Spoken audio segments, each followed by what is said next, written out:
Let's get right into it. 5. Your brain hates the present.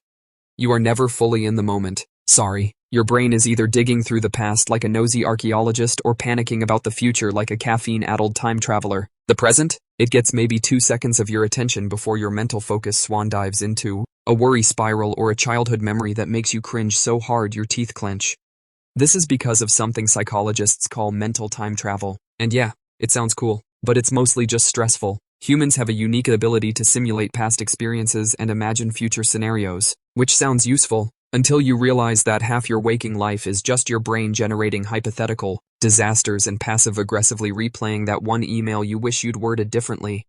The same system that helps you prepare for danger or recall useful lessons is also the reason you randomly remember something awkward from middle school while brushing your teeth. It's like your brain is trying to teach you a lesson 15 years too late. And if you've ever tried meditating, you already know your brain hates sitting still. Try to focus on your breath for 10 seconds and suddenly your mind's like, hey, what do you think raccoons dream about? Or, remember when you waved at that stranger who wasn't waving at you? Every mindfulness session turns into a highlight reel of your worst moments. This is why people get obsessed with productivity, goals, vision boards, anything to feel like they're moving forward. Because sitting with just the present, it's unsettling, quiet, kind of boring. Your brain would rather plan, worry, regret, replan, panic, then plan again just for good measure. So if you've ever felt like your brain is a broken GPS rerouting you through every mental detour except now, you're not alone. You're just human, and unfortunately, being human means your mind's favorite vacation spots are What If Island and Oops Memory Lane. 4. You don't have one personality. If you think you're the same person all the time, that's adorable. But no. Your personality isn't one consistent thing. It's more like a buffet plate. A little confidence here, some social awkwardness there, a big scoop of anxiety when talking to someone attractive. Yourself is basically whatever version your brain slaps together for the situation you're in. This is called contextual personality, and psychologists have known for years that people's traits shift depending on the environment. You might be charming and hilarious at brunch with friends but transform into a mute, sweating cryptid during work meetings. Or maybe you're the confident leader at your job until you visit your parents, and immediately regress into a confused teenager who can't operate a microwave.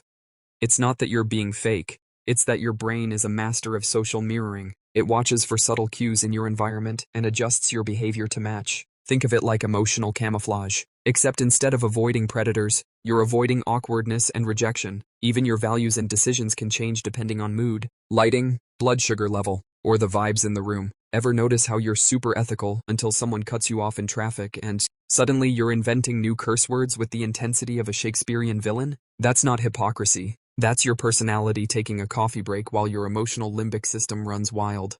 The truth is, there's no single authentic version of you lurking beneath the layers. They're all you, the quiet one, the impulsive one, the empathetic one, the chaos gremlin. Your brain is just flipping between versions based on what seems most useful, or least embarrassing, in the moment. Basically, your personality is less a stable identity and more like a sitcom cast where everyone's trying to ad-lib the same scene. 3. Vision is a lie. You don't actually see the world, you hallucinate it, and then your brain double-checks later. Yeah, that's real. Let's say you're walking down the street and you think you're seeing everything. The pigeons, the weird dude yelling at a mailbox, the car you're about to not notice until it honks. But what's really happening is your eyes are sending fragmented blobs of data, light, color, motion, to your brain, which then plays a guessing game like, blurry red rectangle? Probably a fire hydrant. Go with that. This is known as predictive processing, and it means your brain doesn't just receive reality, it predicts it, then fills in the blanks, like a bored student copying answers from last year's exam. Basically, you're not seeing what's there, you're seeing what your brain expects to be there, and when your brain gets lazy or confused, you get fun side effects like optical illusions, déjà vu, or thinking your phone buzzed when it didn't. Spoiler, that's called a phantom vibration, and it's your brain trying to entertain itself. The wild part? You technically have a giant blind spot in each eye, where the optic nerve connects to your retina, but you never notice, because your brain just fills it in like, nothing to see here, definitely not a black hole in your vision. Move along, pod. So yeah, your eyeballs are basically 2 glitchy webcams feeding data to a biased editor that's making the story up as it goes. It's not reality, it's the highlight reel your brain decided to believe in real time. Which means reality is less like a documentary and more like a sketchy improv show that doesn't always land the punchline. 2. The reality filter. Ever had a conversation with someone and afterward realized you were both talking about completely different things the whole time? Congrats, you just met confirmation bias, your brain's personal reality filter that's less truth detector and more echo chamber with glitter. Here's how it works. Your brain doesn't really want new information. It wants to be right, so it takes in the stuff that supports your current beliefs and gently shoves everything else off a mental cliff. Reading an article? You'll remember the one line that agrees with you and forget the other 2,000 words. Watching a debate? Your brain goes, "See? That one guy nodded. I win." Talking to someone who disagrees with you? Your brain might actually reinterpret what they said to better fit your opinion. It's like your thoughts have a PR team working overtime. It's why two people can see the same footage and come away convinced of opposite realities. Your brain isn't lying maliciously, it's just desperately trying to save energy. Processing conflicting info takes work, and honestly, your brain would rather take a nap. 1. Emotions are backwards. Here's a fun thought. You don't cry because you're sad. You might actually feel sad because you're crying. Yeah, welcome to the emotional twilight zone. This idea goes all the way back to something called the James Lange theory, which basically flips the whole feelings cause reactions thing on its head. It suggests your brain looks at what your body is doing and goes, your face is leaking, your chest is tight, must be sadness, or allergies. Oh. So instead of emotions being these magical invisible forces that stir you into action, they might just be your brain interpreting your body's vibe check and assigning a label. In other words, feelings are just your brain's customer service hotline, trying to make sense of the weird signals coming in from your nervous system.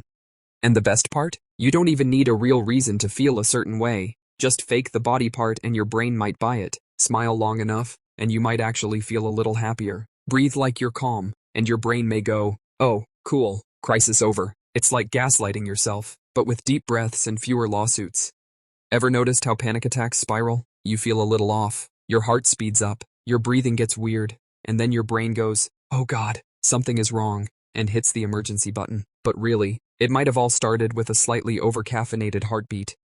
Your emotions aren't flawless inner truths. They're guesses, best guess interpretations slapped together by a brain that's constantly trying to make sense of the signals your body's throwing around like it's in a rave. Basically, your emotional life is just a glorified version of your brain looking at your body and going, "Why are we doing this? Must be feelings." Number 3. Your brain hates you sleeping.